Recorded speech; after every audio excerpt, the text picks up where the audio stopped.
The most rugged, no-nonsense member of a range that's filled with nothing but rugged, no-nonsense cars, the Subaru Forester is easily overlooked, and undeservedly so.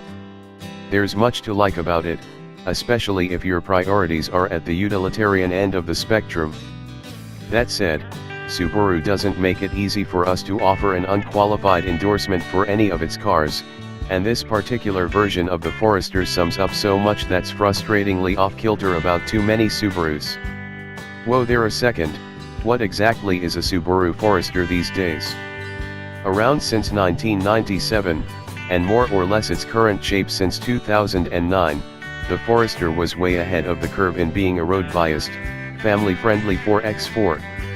It's still much more dirt-friendly than most SUVs, but with every update it gets slightly plusher and equipped with more electronic safety aids and infotainment. For the 2018 model year, Subaru has added EyeSight, a dual-camera scanner that monitors other traffic and pedestrians to alert you if an impact is likely and adjust cruise control to maintain a safe distance from the car in front. With tech like this, the Subaru Forester has secured a top 5-star Euro NCAP crash test rating. It's currently available with a choice of two 2.0-liter petrol 4s and a 2.0-liter diesel 4. There are 5 trim levels and a choice of manual or Lineartronic CVT transmissions. Everything comes with all-wheel drive, naturally. And what's the problem with this particular version?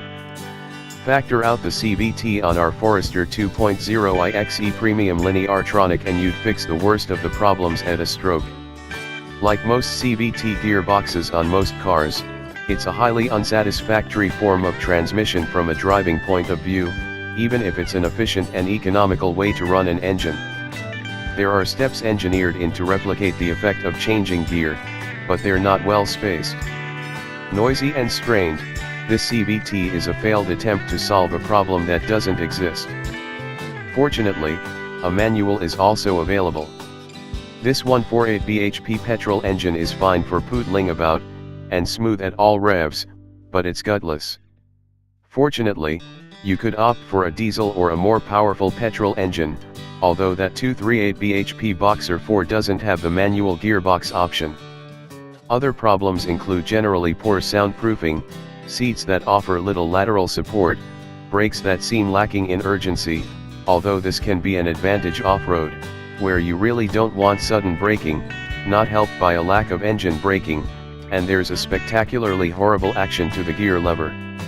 A car that makes you wince every time you engage reverse is not doing itself any favors.